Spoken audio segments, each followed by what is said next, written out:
So tonight we're going to have a look at this subject of Middle East conflict and where will it end. So much of the news cycle, of course, over the last 6 or 9 months has really been taken up with coronavirus, hasn't it? And that's really dominated the news cycle. And yet there are what would otherwise be headline news any other time of the year or any other time, really, has sort of dropped off the radar to a certain extent. So we're just going to have a quick refresher in case you've forgotten that despite the virus, the Middle East has been a scene of conflict ever since oil was discovered there, back after World War I. And in fact, it's got its own Wikipedia page, so you know that it's been going on for a while when that's the case. So what are some of the current Middle East conflicts? And we're going to look a little bit closer at some of these, but here's a list of them, current ones, as listed by Wikipedia. So going from most recently started, we've got the Iraqi insurgency, from which started back in 2017, so we've got about 5,000 dead from that. We've got clashes in Western Iran, which started back in 2016, and just remember these are just the current ones, not the ones that have been, finished, as it were. Clashes in Western Iran, which started back in 2016, there's about 150 dead from that. We've got a civil war in Yemen, started back in 2015, 50,000 plus dead from that. We've got the Saudi-Iranian proxy conflict, so this issue between the Sunni and the Shia Muslim, the two big powers of those two different sects of the Muslim religion, and they fight these wars on other people's soil mostly, particularly in Lebanon and Syria, which started back in 2011. We've got the Syrian civil war, which started in 2011, and there's up to 470,000 dead from that. We've got the Israeli-Iranian proxy conflict, so in case just Saudi Arabia and Iran wasn't enough, we've also got Israel fighting wars with Iran, again not necessarily out in the open. We've got the conflict between Fatah and Hamas, so that's the two branches of the Palestinians, Fatah mostly ruling in the West Bank and Hamas ruling down in the Gaza Strip. So that's started in 2006 roughly, 600 odd dead from that. We've got the Saudi Arabian Islamic insurgency, which started way back in 1995, which sort of bubbles along in the background, 300 odd dead from that. We've got the Kurdish-Turkish conflict, started way back in 1978, 100,000 plus dead from that. And we've got the Israeli-Arab conflict, which started as soon as Israel was sort of proclaimed a nation way back in 1948, and 84,000 plus dead from that over several pretty significant wars. So they're just the current Middle East conflicts that are sort of bubbling along in the background that we might have lost track of a little bit because coronavirus is taking up all the news space.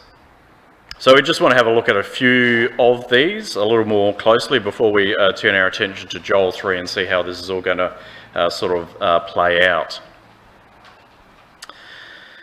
So Lebanon's been, that has made the headlines because of that huge explosion that happened at their port, but there's been protests, there's been civil unrest going on in Lebanon since October 2019, and that has been called the October Revolution in Lebanon. And it was sparked by rising taxes on fuel and tobacco, but effectively also because of the sort of endemic political corruption in the country of Lebanon. Which has been obviously a long-standing problem.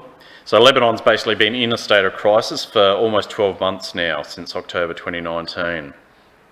Now that huge explosion that did happen, that did actually make it to the sort of front page of the papers, that occurred a month ago, back on the 4th of August 2020, which was poorly stored ammonium nitrate explosives, which was in turn confiscated cargo from a Russian ship way back in 2014. It's just been sitting in the port since then, and that idea that it's just been sitting there poorly stored, an explosion literally waiting to happen, it's really seen by the population of Lebanon as symptomatic of the corruption that is in Lebanon and in Lebanon politics and the civil service there. And that explosion really saw the protests in Lebanon increase, and the Prime Minister and the Cabinet resigned about 6 days after the explosion. So Lebanon's definitely in a state of flux, and it's always been, or for a long time, since the 1970s or 80s, it's been in this state of flux because of the different religions and different political interests there. Often the point of those proxy wars fought between Syria, Iran, Israel, and such like, backing different power groups in Lebanon. Yemen also undergoing a civil war, a literal civil war at the moment. That began way back in 2015. So Yemen's civil war has been going on for about 5 years now. And that happened when the Supreme Revolutionary Committee, representing a group of people called the Houthis, they overthrew the Hadi government back in March 2015. So over 5 years that's been going on for. Now, in turn, the Saudi government tries to prop up the Hadi government, which is sort of fled from the capital city. And on the other hand, we've got Iran supporting the Houthis. So this is really part of that proxy war between Saudi Arabia and Iran. So currently the Hadis control that light pink area that you can see on the map on the left-hand side there, and the Houthis control the green area. And of course, just in case that wasn't confusing enough, there's also a yellow area on the map, which includes the capital of Aden, which is controlled by the Southern Transitional Council, who are supported by, in turn, the United Arab Emirates, UAE. And they're claiming independence from Yemen generally. So there's three main groups fighting in this Yemeni civil war. Now, about 100,000 plus people have died in this conflict from the war itself, plus about 85,000 are dying from, or have died from, famine resulting from the war. So it's a pretty desperate, pretty terrible situation that's happening down in Yemen. Now, this area is obviously particularly interesting to us because, as we'll mention later, it's part of the sort of Sheba and Dedan area that's mentioned in Ezekiel 38. But yeah, pretty awful situation going on down in Yemen at the moment. We've got protests in Iran as well. So this began way back, well, not way back, but back in November 2019. And again, response to the economic hardship and government corruption, sort of tale of many governments in this area. And it's not just the students that are revolting this time, but the general populace, as opposed to previous sort of protests in Iran. Of course, Iran suffered under sanctions from the USA and the EU, and that's really seen inflation spiral out of control in that country. And it's estimated that an additional 1.6 million Iranians fell below the poverty line in 2019 alone. So again, a fairly desperate situation for a lot of the people in Iran. The Revolutionary Guard, who are the people who threw out the Shah and brought in religious rule in Iran, the Revolutionary Guard are seen now to have sort of excess privileges, and including exemption from some taxes, and that's really obviously put the general populace offside there.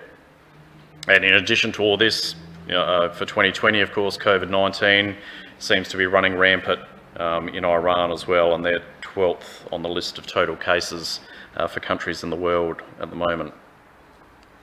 Government responses to these reprisals was pretty swift and pretty severe, and about 1,500 protesters estimated to have been killed so far, and many more detained. So again, a bit of a conflict area in the Middle East. Not only that, but of course Iran faces the world as well. And again, our emphasis on Iran is because they get mentioned specifically as Persia in Ezekiel 38, as we'll see. The sanctions that we mentioned from the US and the EU were imposed to try and restrict the development of nuclear weapons in Iran. And there was an agreement reached under President Obama, you might remember, in the US, but that agreement was then torn up when Trump came to power. So as a result, Iran's got all this economic hardship, but they're trying to, they say, develop nuclear power as a future source of power. And just very recently, Iran has granted the UN nuclear watchdog access to two key sites they haven't granted them access to before. And really they want to obviously get the sanctions lifted somewhat. But it's interesting that this has sort of forced a closer relationship between Iran and Russia and Iran and Europe, and driven them further apart from the US, the Saudis and Israel. And we can sort of see the nations sort of lining up as we'd expect, as per the listing in Ezekiel 38 there. So Iran getting pushed closer to Russia and Europe, and getting pushed further away from the US, Saudi Arabia and Israel. So interesting to see what's happening in Iran, and that's all pretty recent, this new deal they're sort of starting to broker with the UN nuclear watchdog. Then of course we've got the ongoing battle between Israel and Palestine. Palestine, who claims, you know, Israel is sort of occupying their territory illegally. But there's been a sort of uneasy truce between the two countries. The Palestinians had been sending over sort of party balloons with incendiary devices and bombs attached to them. They've been sort of using this tactic to annoy the Israelis since February this year. So that's not a celebration that you can see there, well, not at this stage.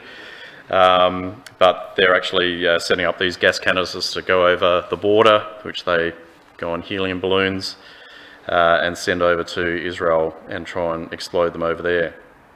So the Palestinians obviously are protesting the border blockades that Israel's put in place.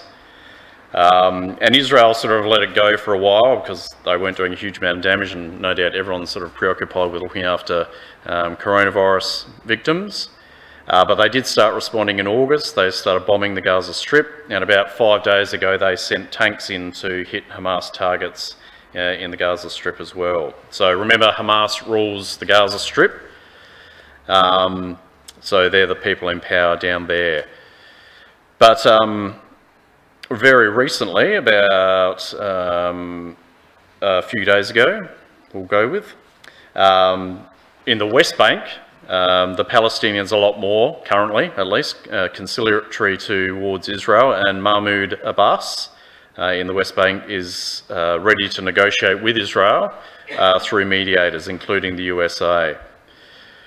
So, as it says there from that quote from Newsweek, the Palestinian Authority president has expressed his readiness to return to peace talks with Israel, mediated by the European Union, Russia, the United Nations and the United States, which has aligned itself exceptionally closely with Israel in recent years. So, you know, President Trump might not be perhaps the brightest ever president of the White House, and perhaps because of that, he's been a strong supporter of Israel's, reversing that sort of cooler relationship that seems to have happened under Obama.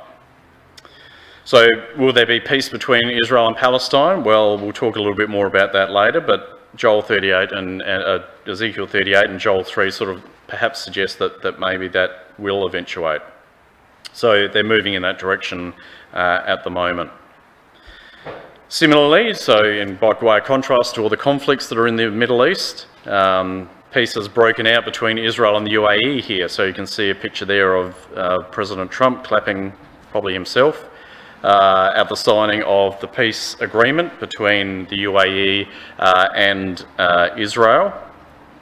And again, Ezekiel 38 suggests Sheba and Dedan will be supporters of Israel, and the UAE is part of that general area of Sheba and Dedan down the eastern end of the Arabian Peninsula. So this peace deal was brokered by the US, and Israel agreed by way of sort of recompense to halt their annexations in the West Bank for the time being. So they've slowed them down or halted them altogether.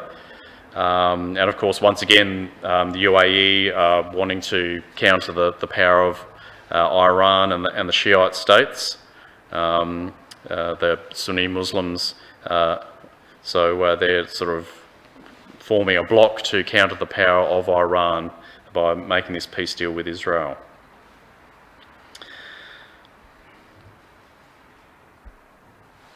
What about in Syria? Well, that's sort of down to a simmer, I guess, these days, but Russia has been supporting, as we know, the Assad regime in Syria since September 2015 in the Syrian civil war. So prior to Russia coming in, it seemed almost inevitable that Assad's regime would fall, but get toppled by the civil war.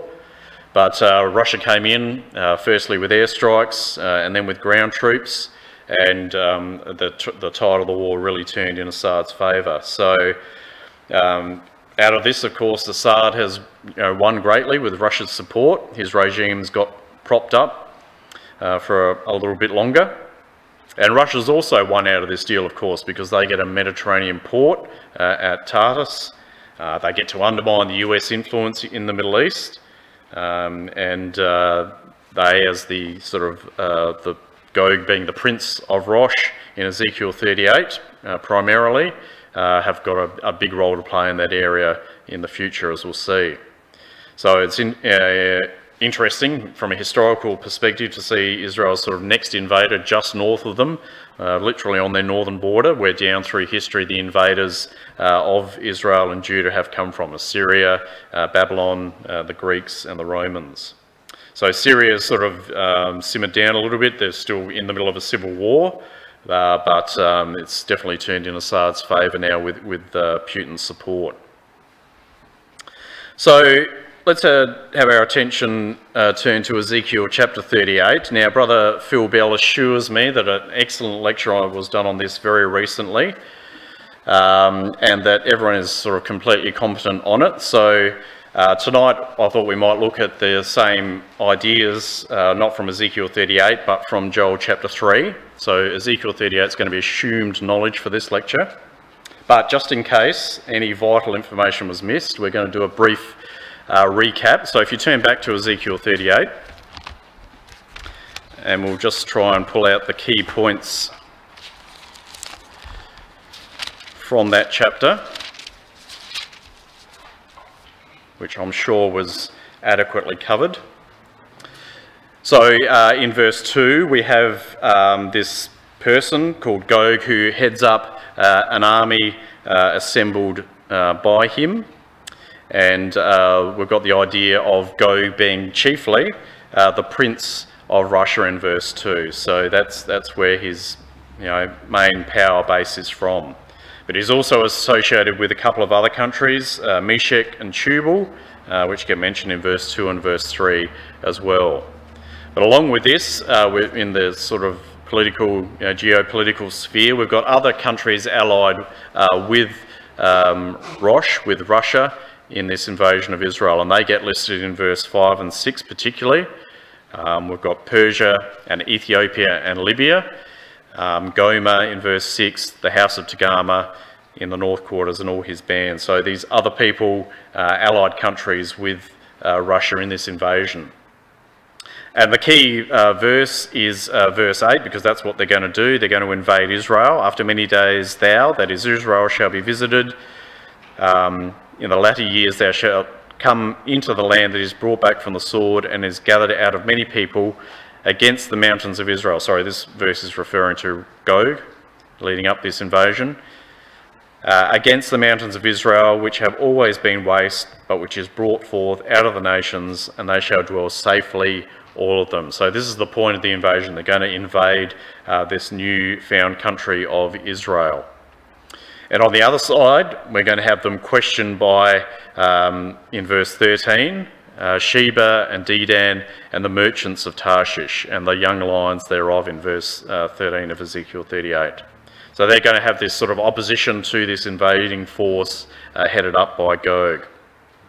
And then finally in verse 18 through to verse 23, we've got God fighting against these invaders. So God steps in and prevents them from overwhelming the nation of Israel. So we've got a sort of a map with the key players mentioned in Ezekiel 38. So we've got Tarshish being the Western powers, particularly Britain and allied powers. We've got Western, Central and Eastern Europe all mentioned with Gomer, Magog, Rosh, Meshech and Tubal.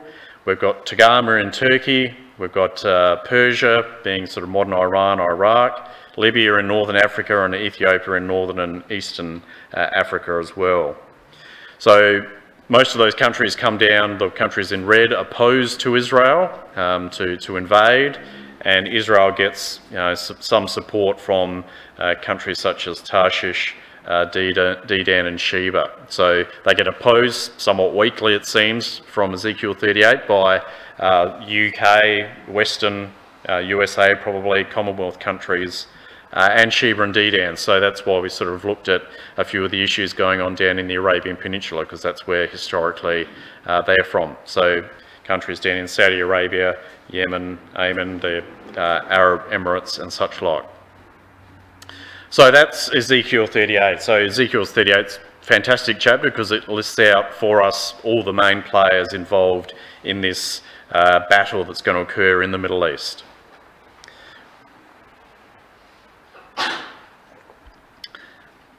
Are we in the same territory, in the same area of prophecy though? That's what we need to confirm. So there's a few key sections of Ezekiel 38 and Joel chapter 3.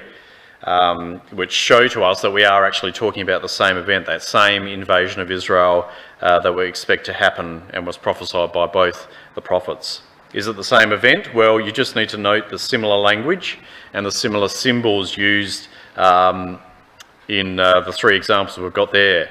So Ezekiel 38 and verse 8 talks about the land, this invading force coming against the land that is brought back from the sword and is gathered out of many people against the mountains of Israel, which have always been waste, but is brought forth out of the nations, and they shall dwell safely, all of them. So it's against Israel, and Israel has recently been brought back into their land from whence they've been driven for hundreds of years. Joel chapter 3, similar language in verse 1, for in those days and in that time when I shall bring again the captivity of Judah and Jerusalem. So similar time frame. Which we'll look at shortly as well. So it's the idea that this is going to happen when Israel, the Jewish people, are reconstituted a nation in the area of Judah, and particularly the city of Jerusalem. Ezekiel 38 verse 12 talks about the idea that Gog's coming down to take a spoil, to take a prey, to turn their hand on the desolate places that are now inhabited, and upon the people that are gathered out of the nations. So again, this idea of the Jews being regathered out of lots of different countries into their own country.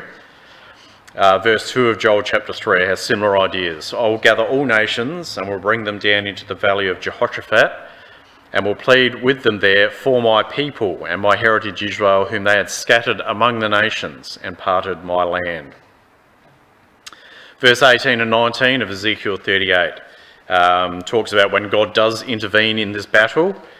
At the same time when Gog shall come against the land of Israel, saith the Lord Yahweh, that my fury shall come up in my face, through my jealousy and in the fire of my wrath have I spoken. Surely in that day there shall be a great shaking in the land of Israel.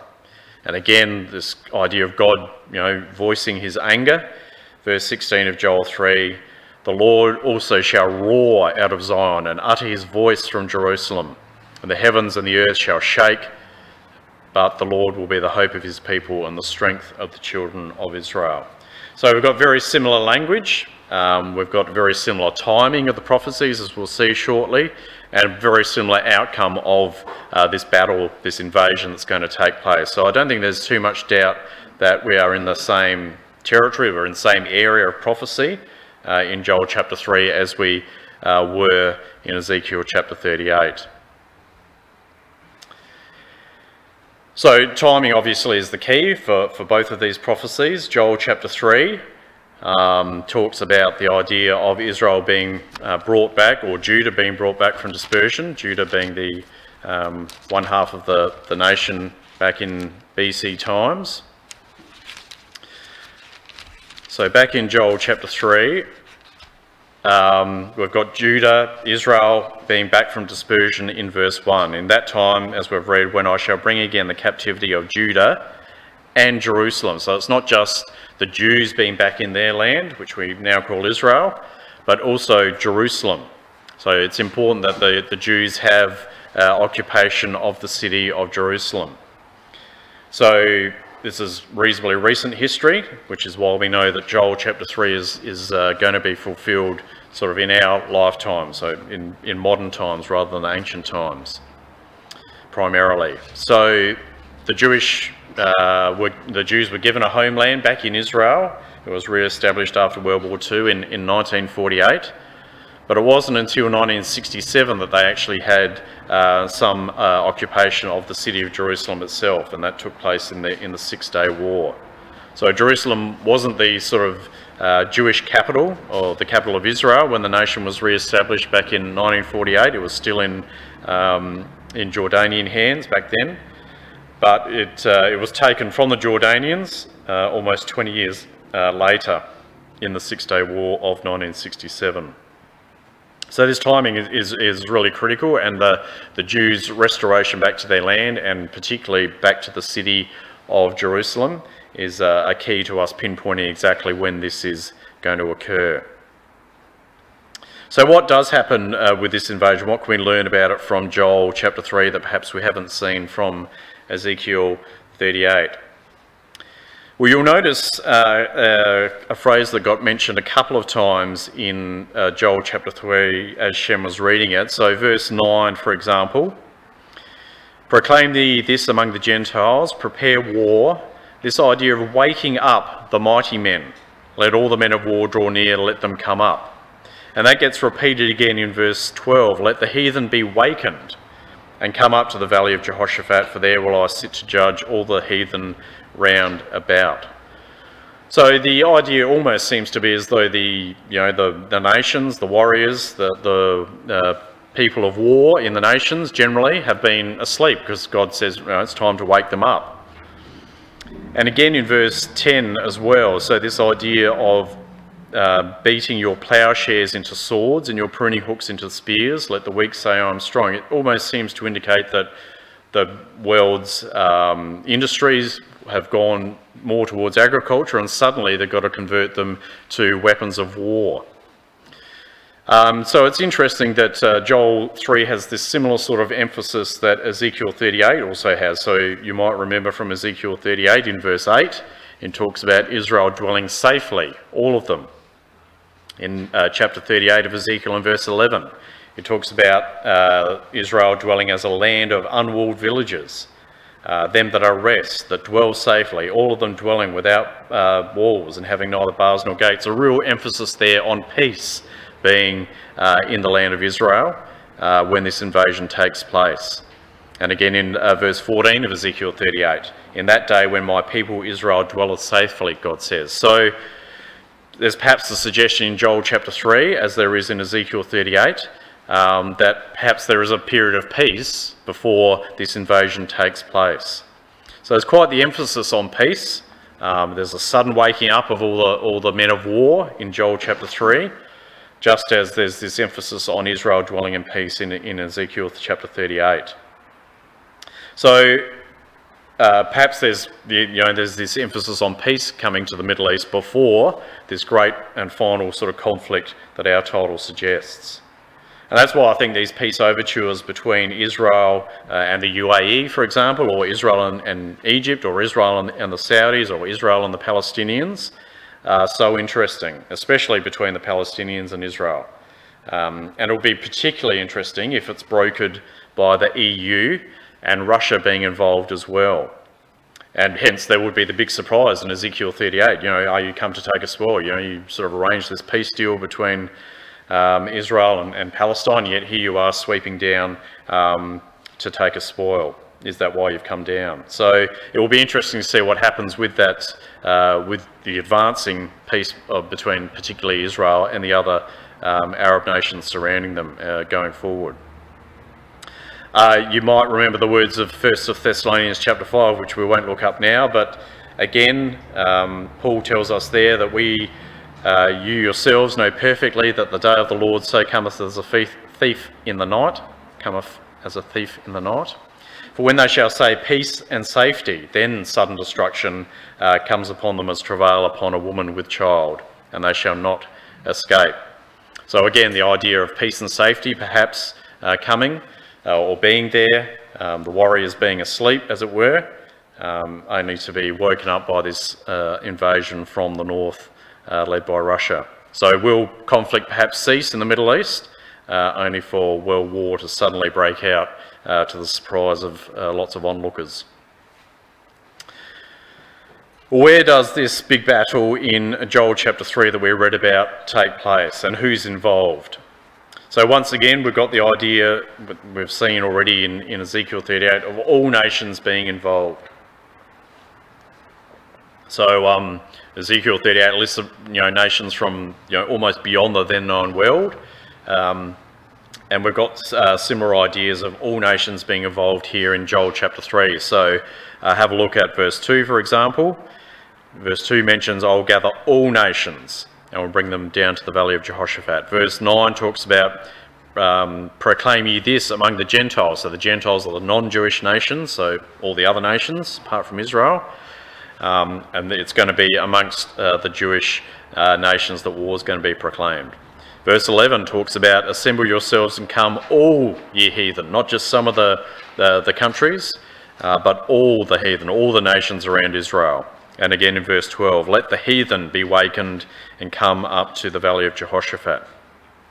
So this idea that a broad range of nations, if not all those ones mentioned in Ezekiel 38, spanning pretty much all the continents of the earth, it's probably no exaggeration to say that this coming conflict will affect every country on the earth in some way, even if they're not directly sending troops. But that the fallout of it will definitely affect every country on earth. And where does it happen? Well, a couple of times in Joel chapter 3, this valley of Jehoshaphat gets mentioned. So in verse 2, "I'll bring all these nations down into the valley of Jehoshaphat." And then again in verse 12, "Let the heathen be wakened and come up to the valley of Jehoshaphat." Now, that's a tricky place to find because this is the only time it gets mentioned in the Bible. But you'll notice it also gets called the Valley of Decision in verse 14, "Multitudes, multitudes in the Valley of Decision," and then at the end of that verse, "in the Valley of Decision" again. And that links us to Revelation chapter 16. We're not going to go there tonight though. But this is the only time this Valley of Jehoshaphat's mentioned in the Bible. Now Jehoshaphat, if you're unaware, was one of Judah's sort of most famous kings, and he was famous particularly for being victorious in a battle without lifting a finger. It was a battle fought by an army of civilians led by a choir really, and God did all the fighting for them. And interestingly, the opposition to Judah in those days, they fell upon themselves and killed each other, exactly what God describes in Ezekiel 38, where each man's sword will be against his brother. So it's good reason for God to reference back to this king, Jehoshaphat of Israel, and you can read about that in 2 Chronicles chapter 20. So it's thought that perhaps this valley is the valley of Berakah, which was near Tekoa, which I've got marked in red on the map there, which is not too far outside Jerusalem. Other commentators think that it's the Kidron Valley, which is right next to Jerusalem, between Jerusalem and the Mount of Olives. Either way, it's a valley that's right near Jerusalem, if not right next door to it, or it's a valley within the confines of the country of Israel, of Judah, because that's where Jehoshaphat ruled. And Israel, as you know, is not a particularly big nation anyway. But it seems likely that it's in that area very close to Jerusalem, if not right next door to it, that all these nations will be brought into this valley and the battle will be centred, focused there. But as you've seen in Ezekiel 38, when all these nations come up to war, Israel is almost overwhelmed, and then God intervenes. So in Joel chapter 3, that intervention from God is described in verse 16 and 17.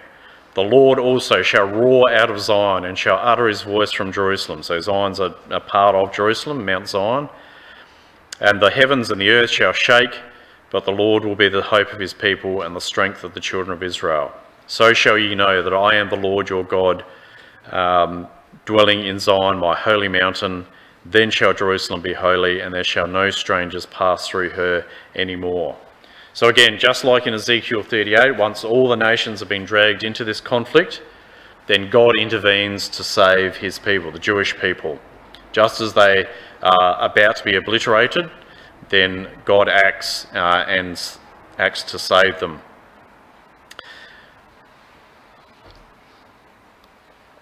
How does he do this? Well, it seems, as we saw from the example of Jehoshaphat, that perhaps the armies start fighting against each other and kill one another. There will no doubt be natural consequences as well. And the other point of similarity that you might remember between Joel 3 and Ezekiel 38 was this great earthquake that happens and gets mentioned in both chapters. So in Ezekiel 38 verse 19 and 20, God says, "For in my jealousy and in the fire of my wrath have I spoken.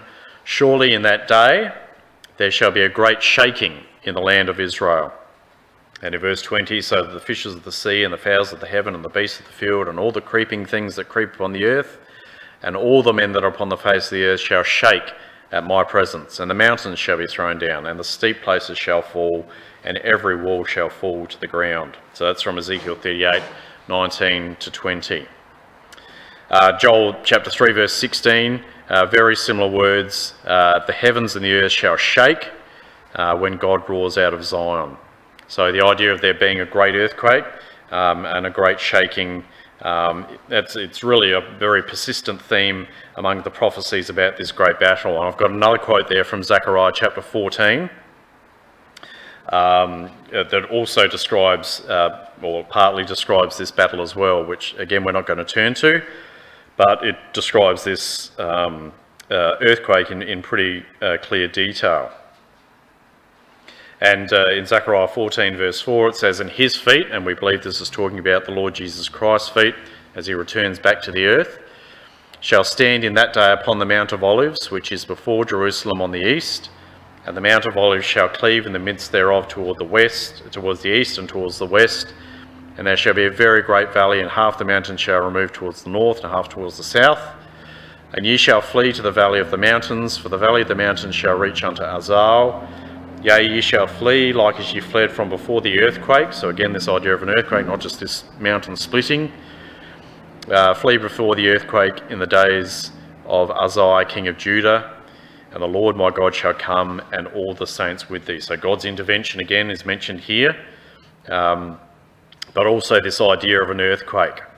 Now, earthquakes in the Bible can either be literal or symbolic, so often they're used as symbols of political or economic or religious systems all getting turned upside down.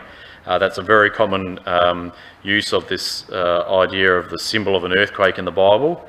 But the language in Zechariah chapter 14 really does suggest that it's going to be a literal earthquake that happens, a very big one, with the Mount of Olives splitting a long way apart. So the language of Zechariah tends to indicate that it is actually going to be a literal earthquake that occurs in this time, and part of God's intervention and part of the effect on all the nations of the earth is going to be this massive earthquake that occurs as described in Ezekiel 38 and Joel 3 and Zechariah 14. So not only a symbolic earthquake with the nations of the earth being turned upside down politically and economically, but also a literal earthquake which will produce the same result. So once God has intervened, then Jerusalem, instead of being the centre of great conflict, suddenly becomes the centre of peace. So Joel chapter 3 and verse 20 says that Judah shall dwell forever and Jerusalem from generation to generation. So no matter what the nations of the earth bring against it, after this huge conflict comes peace. And that peace is going to be centred, as Joel describes here in verse 20, in Jerusalem. And this battle is going to see, as we saw from Zechariah 14, the return of Jesus Christ back to the earth and the establishment of God's kingdom on the earth, ruled by Christ from Jerusalem. So Jerusalem is going to be his capital city. And a final quote from Isaiah chapter 2 really describes exactly how this is going to occur. And as we read through this, just note the hints of Joel chapter 3, or the reversal of what happens in Joel chapter 3 here in Isaiah chapter 2. So In Isaiah chapter 2 and verse 2 it says, "And it shall come to pass in the last days that the mountain of the Lord's house shall be established in the top of the mountains, and shall be exalted above the hills, and all nations shall flow unto it. And many people shall go and say, Come ye, and let us go up to the mountain of the Lord, to the house of the God of Jacob, and he will teach us of his ways, and we will walk in his paths. For out of Zion shall go forth the law, and the word of the Lord from Jerusalem. And he shall judge," that is Christ, "will judge as king among the nations, and shall rebuke many people. And they shall beat their swords into plowshares, and their spears into pruning hooks. Nation shall not lift up sword against nation, neither shall they learn war any more." So again, we've got these ideas that we saw in Joel chapter 3 of all nations coming to Jerusalem. But at this time, it's not to wage war. Now it's to come to worship the God of Israel. In Joel chapter 3, we saw plowshares being turned into swords. But of course, now in Isaiah chapter 2, swords are being turned back into plowshares. So no longer is there a need for weapons of war. We're going to convert them back into tools for agriculture. So Isaiah chapter 2 really sees the reversal of what we saw in Joel chapter 3. Instead of becoming a focus of the conflict in the Middle East, Jerusalem is going to become a centre of peace. And this really is the hope of the Bible. And the ultimate end of the Middle East conflict, instead of peace being the major, instead of conflict being the major export from Jerusalem, it's going to become peace, and it's going to become the centre of peace. And it's there that the conflict of the Middle East will cease.